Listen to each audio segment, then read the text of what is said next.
wabarakatuh. Perkenalkan, saya Anwar Fatah, guru mata pelajaran Bahasa Indonesia MA Darul Muttaqin. Lebih tepatnya di Yayasan Pendidikan Darul Muttaqin yang berlokasi di Desa Karanggayam, Kecamatan Blega, Kabupaten Bangkalan, Provinsi Jawa Timur. Saya merupakan mahasiswa PPG dalam jabatan di program studi pendidikan bahasa Indonesia Universitas Islam Malang. Hari ini Selasa 13 Desember 2022 merupakan pengambilan video uji kinerja pembelajaran.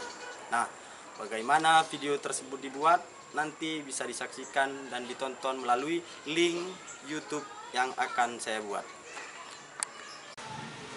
Assalamualaikum warahmatullahi wabarakatuh. Waalaikumsalam warahmatullahi wabarakatuh. Saya ulangi satu kali lagi. Assalamualaikum warahmatullahi wabarakatuh.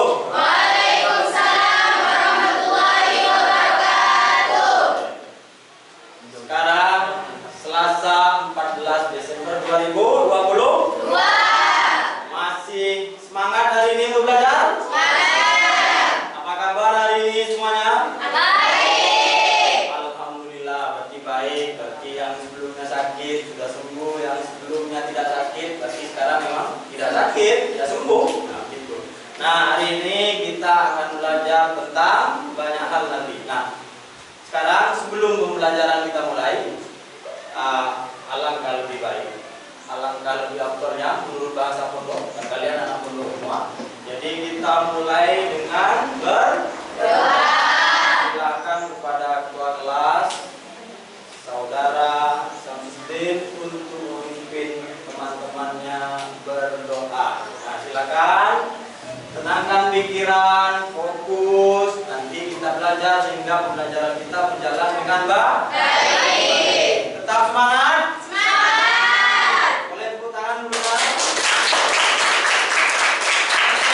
Silakan Samsudin untuk dipimpin doa teman-temannya, semoga pembelajaran hari ini bisa berjalan dengan lancar. Silakan Samsudin.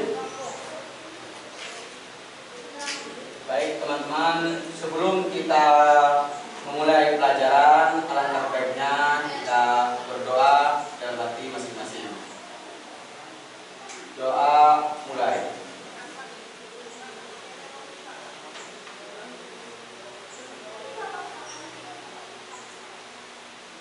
Doa selesai. Terima kasih Samsudin telah memimpin pembacaan doa pada pembelajaran hari ini. Semoga pembelajaran dapat berjalan dengan baik dan sesuai dengan yang diharapkan. Sebelum kita masuk pada materi pembelajaran, mungkin lebih baik saya absen terlebih dahulu. Saya presensi terlebih dahulu kehadiran kalian.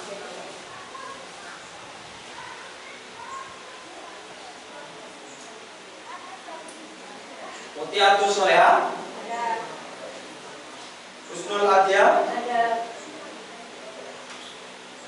Nurul Aini, Samsudin. Dengan apa? Nah, sekarang kita ingat-ingat dulu minggu sebelumnya.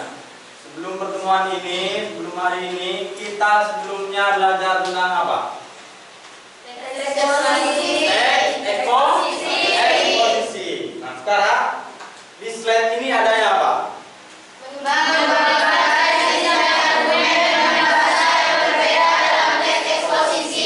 Bagus. Nah, sekarang jadi kita akan belajar tentang bagaimana mengembangkan teks eksposisi itu dari argumennya, dari tesisnya dengan bahasa yang berbeda. Nah, yang kalian ingat, teks eksposisi itu ada intinya tentang apa? Opini dan Tentang opini dan fakta. Nah, boleh tepuk tangan untuk aja. Intinya adalah di dalam teks eksposisi itu memuat opini dan Fakta. Jadi tujuan pembelajaran kita hari ini yaitu dengan kegiatan apa? Dengan kegiatan diskusi.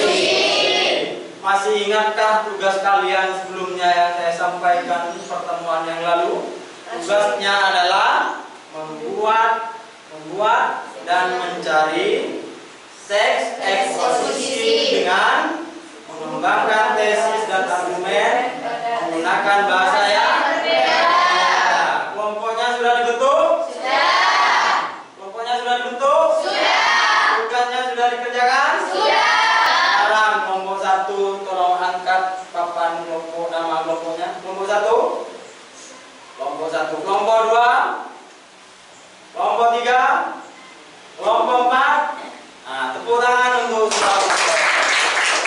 Nah, nanti aturan presentasi itu akan ada aturannya bagaimana. Nah, sebelum aturan itu dibaca, alangkah baiknya ingat-ingat terlebih dahulu. Apa sih teks eksposisi itu? Nah, sebelum diingat-ingat, apakah kalian sudah siap mempresentasikannya? Siap. Sekarang, apa sih teks eksposisi itu? Silakan. Teks eksposisi adalah sebuah bentuk teks atau tulisan. Boleh berdiri, terus dia menghadap ke teman-temannya. Ya. Silakan. Apa sih teks eksposisi itu? Teks eksposisi adalah sebuah bentuk teks atau tulisan yang memuat tentang informasi maupun pengetahuan. Ciri-ciri teks eksposisi itu seperti apa? Siapa yang tahu? Silakan. Sebutkan namanya siapa, takut kawan-kawannya, teman-temannya lupa. Gitu. Silakan berdiri. Ciri-cirinya apa saja? Bersifat informatif, bersifat objektif, berdasarkan fakta, memuat opini dan berupa pengetahuan umum. Eksposisi. 1. Teks eksposisi itu adalah informatif. Yang 2. Yang 3.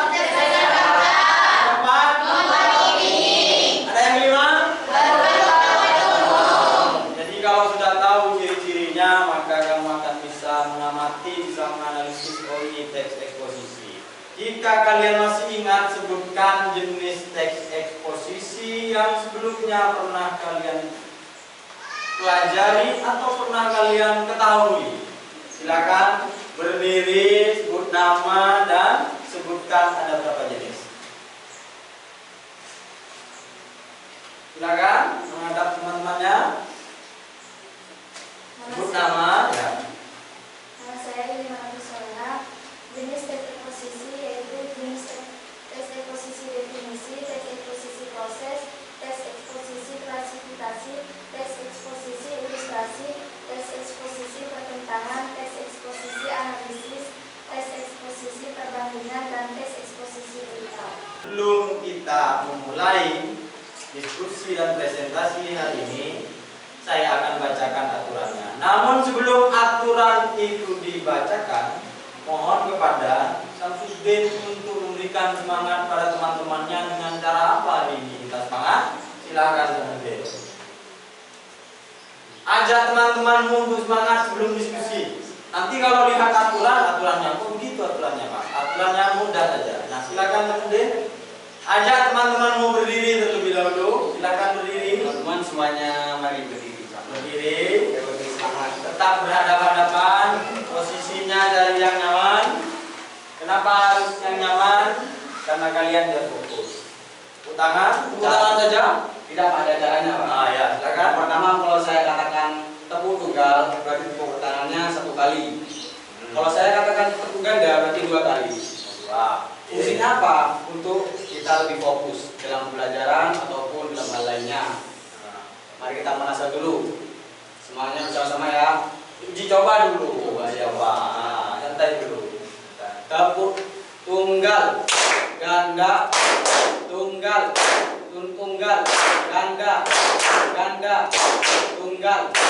Silakan dulu kembali dan fokus kita pada diskusi kita hari ini dalam kegiatan pembelajaran. Baik, saya bacakan aturan-aturan diskusi dan presentasi pada pembelajaran hari ini. Selanjutnya, masing-masing kelompok itu berdiskusi 10 menit lengkap dengan tanya jawab. Paham? Setelah itu, masing-masing kelompok adalah menyimpulkan hasil diskusi hari ini sesuai dengan analisis kelompok masing-masing. Paham? Dan di akhir pembelajaran nanti ada kuis. Bisa dipahami? Ada pertanyaan? Tidak, silahkan mulai. Silahkan, saya persilahkan pada kelompoknya Husnul Atiyah untuk mempresentasikan. Siapa yang terlebih dahulu mempresentasikan? Silahkan.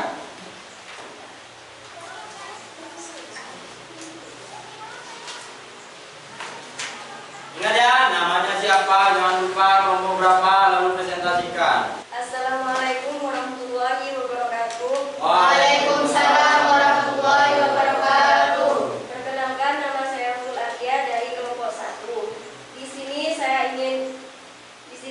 ingin berpresentasi dengan judul melengkapi tesis dan argumentasi pada teks eksposisi dengan judul manajemen pengelolaan sampah. Selanjutnya, pola pengembangan teks eksposisi ada 4, yakni umum ke khusus, khusus ke umum, ilustrasi, dan perbandingan. Yang pertama, umum dan ke khusus, ide pokok di awal paragraf, diikuti beberapa kalimat penjelas. Yang kedua, khusus ke umum atau paragraf induktif, diawali dengan beberapa kalimat penjelas, lalu ditutup oleh kalimat simpulan. Simpulan inilah yang menjadi inti atau ide pokok paragraf. Yang ketiga, ilustrasi. Gagasan atau ide pokok yang disampaikan penulis akan dilengkapi dengan ilustrasi sebagai pendukung.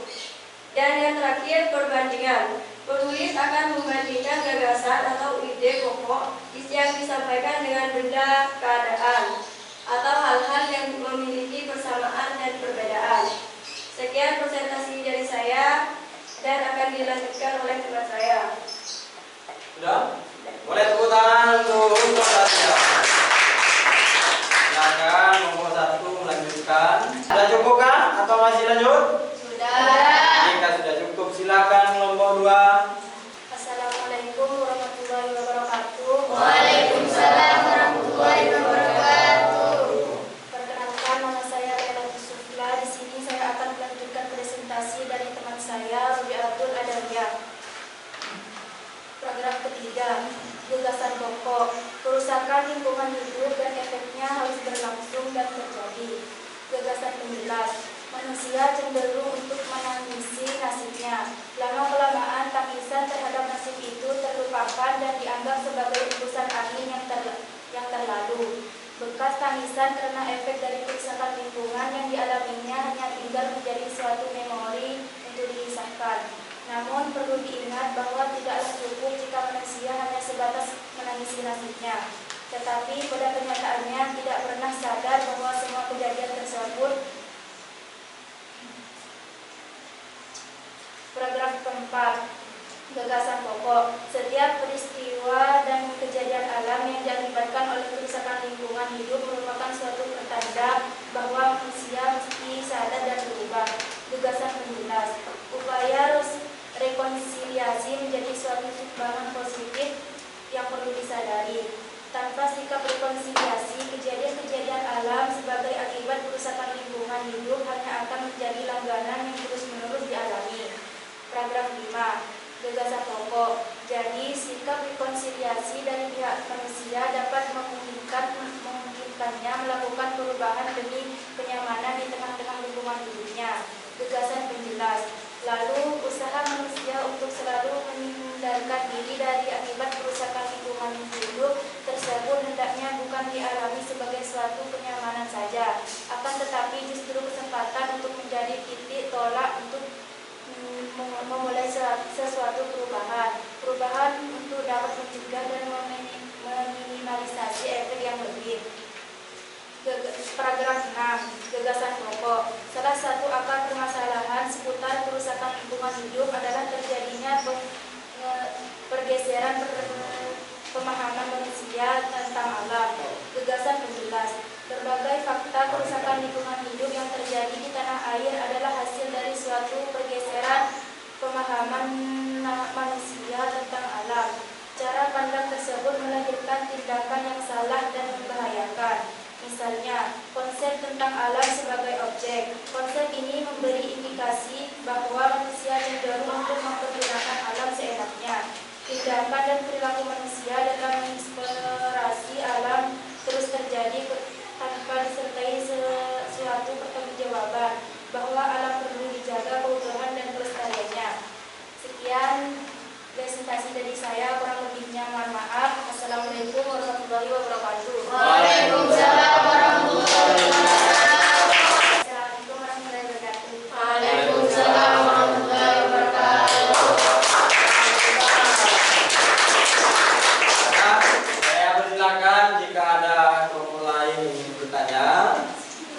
Jika tidak, pendapat yang mungkin ada yang mau diberikan pendapat pada kelompok 2. Sekarang silakan sebutkan nama dan pertanyaannya apa. Silakan kelompoknya kelompok 2 diperhatikan pertanyaannya. Pertanyaannya apa? Berdiri dulu dan bertanya. Sebutkan nama. Nama saya Nimarati Soleha. Saya di sini akan bertanya kepada kelompok 2. Apa yang dimaksud dengan upaya rekonsiliasi? Jelas ya pertanyaannya? Apa yang dimaksud dengan rekonsiliasi? Rekonsiliasi. Pertanyaan pertama. Catat itu, sudah dicatat? Ya. Ada pertanyaan lain selain rekonsiliasi? Berdiri, sebutkan nama. Nanti yang banyak bertanya dan yang banyak menjawab traktirannya paling banyak. Silakan bertanya. Pertanyaannya. Assalamualaikum, saya Suradia akan bertanya kepada kelompok 2. Apa yang dimaksud rekonsiliasi? Pertanyaan yang sama? Iya. Eksplorasi. Oh, eksplorasi. Sekian dari saya. Assalamualaikum warahmatullahi wabarakatuh. Waalaikumsalam. Silakan Bu Nadia. Pertanyaannya seputar istilah, ya kan? Yang pertama istilah yang muncul adalah rekonsiliasi dan yang kedua adalah Eksplorasi. eksplorasi. Sebelum menjawab, saya bandingkan dengan kelompok yang pertama. Jadi cara mengembangkan tesis dan argumen kelompok 2 dimulai dari nomor paragraf, kemudian gagasan pokoknya ditulis, kemudian gagasan penjelasnya juga ditulis atau dipaparkan. Kemudian kelompok 2 membandingkan dengan analisis bahasa sendiri melalui paragraf yang berbeda dengan menggunakan bahasa yang berbeda. Kelompok pertama cara menganalisisnya dimulai dari itu apa? Nah, ide pokok kalimat utamanya, lalu kalimat penjelasnya. Langsung dibuat jadi satu. Kelompok 1 dibuat langsung analisisnya, kelompok 2 dipisah dengan paragraf yang asli dan hasil analisisnya. Boleh tepuk tangan dulu kelompok 2. Pertanyaannya dijawab. Jika ada tanggapan dari kelompok lain terkait pertanyaan, jawab oleh kelompok 2. Silakan dijawab. Apa sih rekonsiliasi itu? Silakan dijawab. Siapa yang mau menjawab? Silakan berdiri di tempat yang tadi biar teman-temanmu lihat semua. Nah, apa jawabannya? Mana yang mau dijawab terlebih dahulu? Ini apa ini? Oh, pertanyaannya yang ini. Silakan.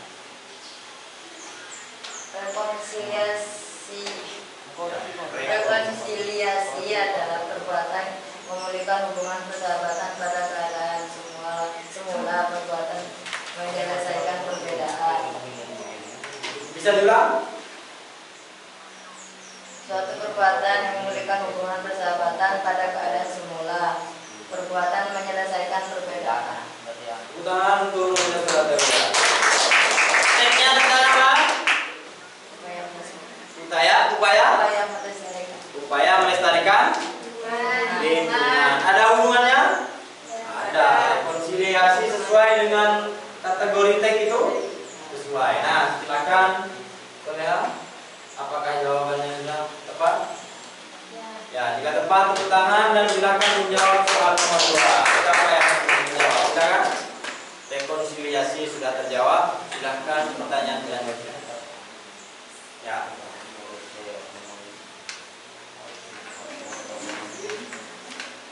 Jawab pertanyaannya siapa? Ya, silakan jawab.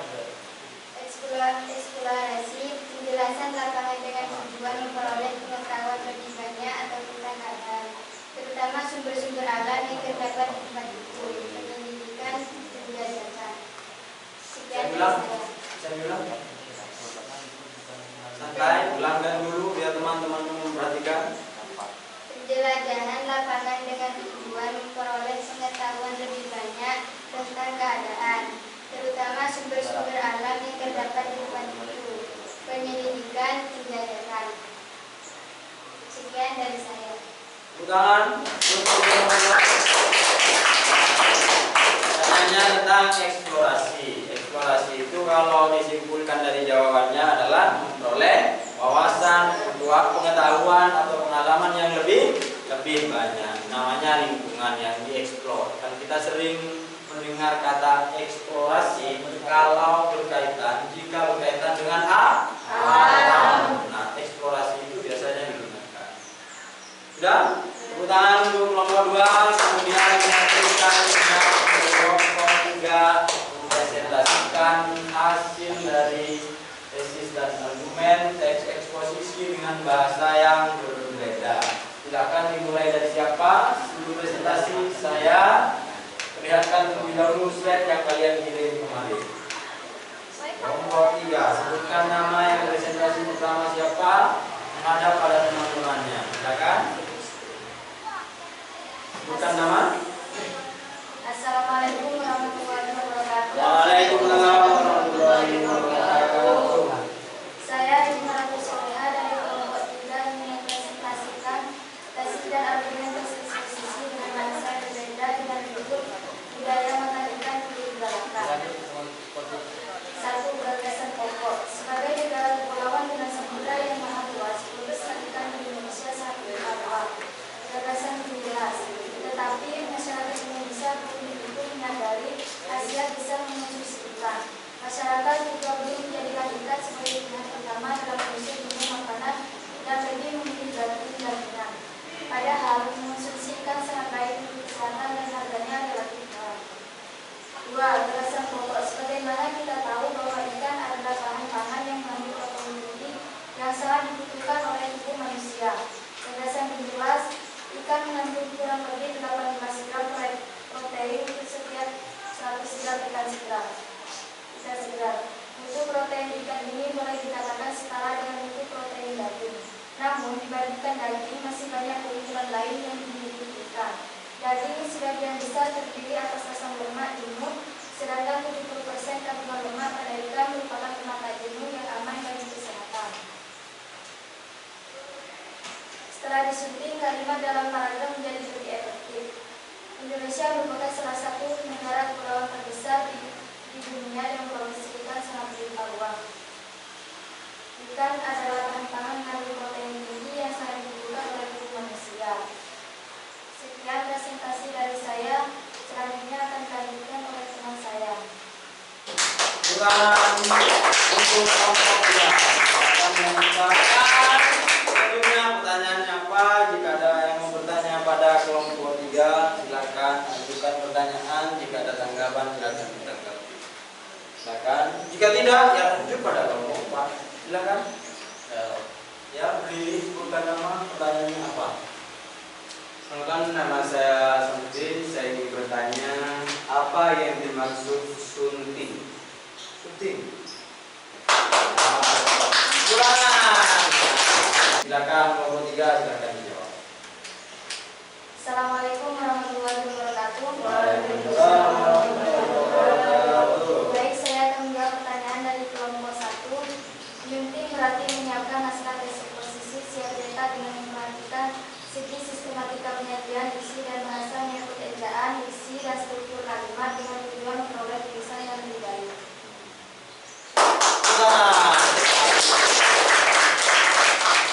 Jadi sunting itu sederhananya adalah memperbaiki. Jadi kalimat yang tidak efektif menjadi lebih efektif. Struktur dan sistematika yang tidak tepat menjadi lebih tepat. Silakan kelompok 3, kelompoknya Sri Ayu Lestari, siapa yang mempresentasikan, berdiri sesuai dengan tempatnya sekiranya teman mau melihat. Silakan. Sebelum presentasi, saya tampilkan terlebih dahulu slide yang kalian kirim dan lembar tugasnya. Silakan, Ibu.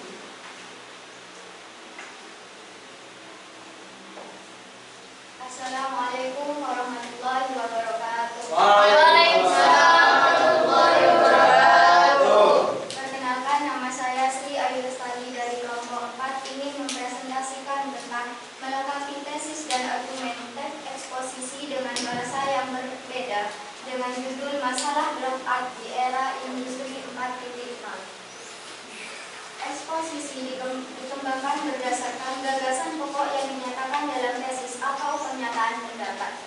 Untuk menguatkan pendapat tersebut digunakanlah argumen-argumen. Yang pertama, terdapat gagasan pokok. Gagasan pokok ialah gagasan yang menjadi dasar atau tumpuan yang dikembangkan untuk pemikiran selanjutnya. Gagasan pokok biasa disebut juga gagasan utama, pikiran utama, pokok pikiran dan ide pokok. Kemudian yang selanjutnya, gagasan penjelas. Gagasan penjelas adalah gagasan yang fungsinya menjelaskan gagasan utama. Gagasan penjelas umumnya dinyatakan oleh lebih dari satu kalimat. Kalimat yang mengandung gagasan penjelas disebut kalimat penjelas. Paragraf pertama. Saat ini kita memasuki abad revolusi industri 4.0 yang penuh dengan tantangan. Bagian ini merupakan gagasan pokok atau ide pokok. Tantangan itu bukan saja di bidang teknologi dan industri, melainkan juga di bidang pendidikan. Wacana revolusi industri 4.0 pertama kali muncul pada 2012 ketika Jerman memperkenalkan strategi pemanfaatan teknologi yang disebut industri 4.0. Bagian ini merupakan gagasan penjelas. Kemudian di paragraf kedua, dalam sebuah makalah yang ditulis Dr. Slamet Rosyadi, dijelaskan bahwa revolusi industri 4.0 telah mengubah hidup dan kerja manusia secara fundamental. Bagian ini merupakan gagasan pokok. Berbeda dengan revolusi industri sebelumnya, revolusi industri 4.0 memiliki skala, ruang lingkup, dan kompleksitas yang lebih luas. Kemajuan teknologi baru yang mengintegrasikan dunia fisik, digital, dan biologis telah mengaruhi semua disiplin ilmu, ekonomi, industri, dan pemerintah. Bagian ini merupakan gagasan penjelas. Sekian dari saya. Selanjutnya akan dilanjutkan oleh teman saya. Bukan untuk silakan lanjut nomor 4. Siapa selanjutnya? Boleh berdiri di tempat yang ayu tempati supaya teman-teman bisa mengamati kamu sedang bekerja. Bismillahirrahmanirrahim. Assalamualaikum warahmatullahi wabarakatuh. Waalaikumsalam warahmatullahi wabarakatuh. Perkenalkan, nama saya Nurjana. Saya ingin melanjutkan presentasi dari slide Ismail. Perkembangan teknologi berbasis digital tidak dapat kita berbagi di abad 21 ini. Bagian ini adalah bagian tulisan pokok. Teknologi internet yang semakin masif telah menjadikan dunia ini sebagai ruang tanpa dinding. Hal ini bukan saja memudahkan orang untuk berkomunikasi, melainkan juga menjadi basis transaksi perdagangan.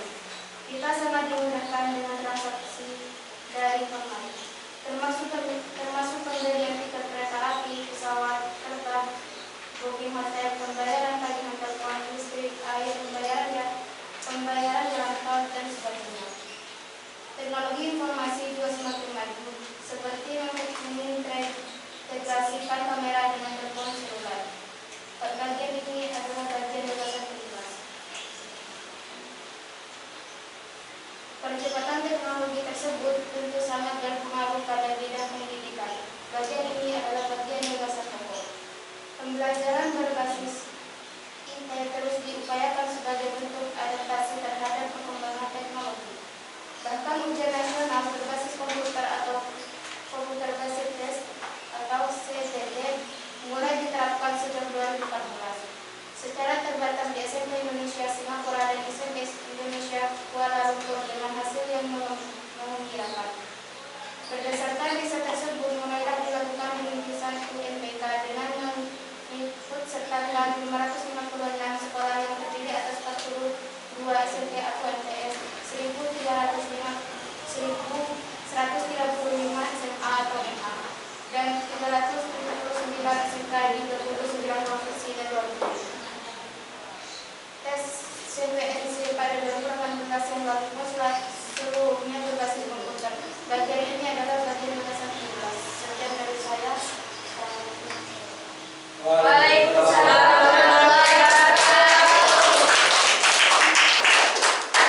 Terima kasih untuk kelompok 4 telah menyampaikan presentasinya tentang 4.0. Jadi 4.0 itu dunianya teknologi informasi atau industri yang hari ini terjadi. Nah, sekarang lain, jika ada pertanyaan silakan ditanyakan pada kelompok 4 atau ada tanggapan silakan. Silakan berdiri, sebutkan nama, jangan lupa, dan apa pertanyaannya. Silakan dijawab kelompok 4. Silakan. Nama saya ini Malaku Solena. Saya ingin bertanya kepada kelompok 4, apa yang dimaksud dengan 4 titik nol? Tadi ulang pertanyaannya, silakan dulu. Apa yang dimaksud dengan 4 titik nol? Apa yang dimaksud dengan 4.0? Yang 4 ada titik ada? Benar tidak? Benar. Nah, yang dimaksud dengan kelompok 4 apa sih 4.0 itu? Menurut kelompok 4 yang dianalisis berdasarkan bahasa yang berbeda. Nah, bahasa yang ada kan 4.0. Apa sih? Apa sih yang dimaksud dengan 4.0? Bisa dijelaskan? Atau menunggu pertanyaan yang lain? Mungkin ada pertanyaan? Ada? Tidak ada, silakan dijawab. Assalamualaikum warahmatullahi wabarakatuh. Waalaikumsalam warahmatullahi wabarakatuh. Di sini saya akan menjawab pertanyaan dari kelompok 3. Apa yang dimaksud dengan 4.0? Industri 4.0 adalah upaya transformasi menuju perbaikan dengan mengintegrasikan dunia online dan produksi di industri di mana semuanya produksi tersebut berjalan dengan internet. Sekarang masing-masing kelompok simpulkan satu persatu apa kesimpulan dari kelompok 1, kelompok 2, kelompok 3, kelompok 4 dengan singkat. Siapa saja boleh menyimpulkan. Silakan mulai dari kelompok berapa? Kelompok Ayu siap menyimpulkan? Silakan kelompok 3. Kelompok 3 menyimpulkan apa kesimpulannya? Silakan simpulkan. Simpulan dari presentasi kelompok 3 itu apa? Nah, silakan. Jadi kesimpulan yang dapat kita ambil dari pelajaran melengkapi tesis dan argumen teks eksposisi dengan bahasa yang berbeda dengan tema budaya makanika perlu dijalankan. Kita bisa lebih mengerti tes tentang teknologi sunting dan setelah disunting sehingga manfaatnya memperoleh tulisan yang baik. Silakan kelompok 2 atau kelompok 4 yang menyimpulkan singkat saja. Silakan. Kelompok 4 lebih dahulu. Kesimpulan dari melengkapi tesis dan argumen eksposisi dengan bahasa yang berbeda dengan judul masalah of the era industri 4.0, yaitu yang pertama, kita mampu mewujudkan pendidikan cerdas melalui peningkatan dan pemerataan kualitas pendidikan. Kemudian yang kedua, kita bisa menerapkan teknologi modern seperti teknologi fiber. Kemudian kita bisa mencapai tujuan menyatukan kembali gagasan dari sebuah teks eksposisi dengan bahasa yang beda, tapi tidak mengubah inti dari gagasan tersebut. Tepuk tangan untuk kelompok. Sudah 3 poin yang disampaikan dari kelompok 4 cukup bagus. Tunjukkan jawabannya. Nomor 1 jawabannya apa? Saya tunjukkan jawabannya langsung biar kalian mengoreksi. Nomor 1 C. Nomor 2 E. Nomor 3 C. Nomor 4 E. Nomor 5 C. 6 E. 7 E. A. 9 B. 10 D. 11 B. 12 A. 13 B. 14 E. 15 B. 16 C. 16 apa? B. 17 B. 18 B. 19 B. 20 C. Silakan menyimpulkan saja hasil dari jawaban kalian, nanti akan saya koreksi. Kalau kalian yang mengoreksi, takut yang salah dibenarkan, takut yang dibenar ditambah benar-benarkan. Nah, sekarang dikumpulkan satu kelompok satu saja. Kumpulkan satu. Ayo. Kumpulkan. Sudah lengkap pembelajaran kita hari ini dengan kita mengetahui tentang suatu hal yang berkaitan dengan teks eksposisi, jenisnya apa, pengertiannya apa, ciri-cirinya apa, analisisnya bagaimana dengan menggunakan bahasa yang berbeda melalui presentasi dan menyimpulkannya dengan baik. Nah, saya kira itu adalah hal yang positif untuk kalian. Nah, untuk kalian apa? Untuk kalian belajar bagaimana menyampaikan sesuatu lewat tulisan dan lewat pembicaraan dengan bahasa yang berbeda. Untuk pertemuan selanjutnya yang akan kita bahas, yang kalian akan diskusikan adalah tentang unsur kebahasan teks eksposisi. Nah, itu mungkin yang bisa dijadikan pembelajaran kalian di rumah nanti, bagaimana teks eksposisi itu digunakan dalam unsur-unsur bahasa. Nah, saya kira itu cukup. Nah, tugasnya sudah itu ya, ingat ya tugasnya itu. Jadi kalian harus memahami unsur kebahasaan.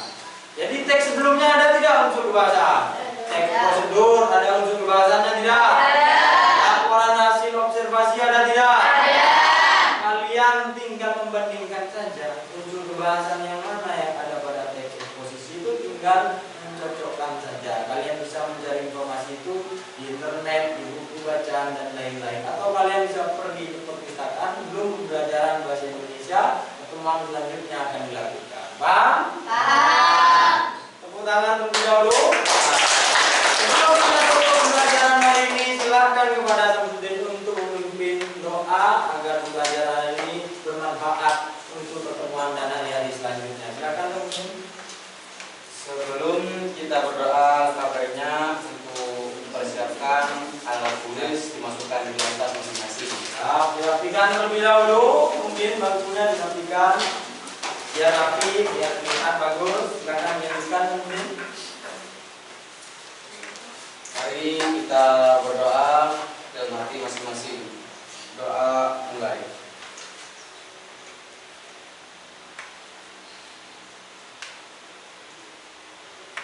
Doa selesai.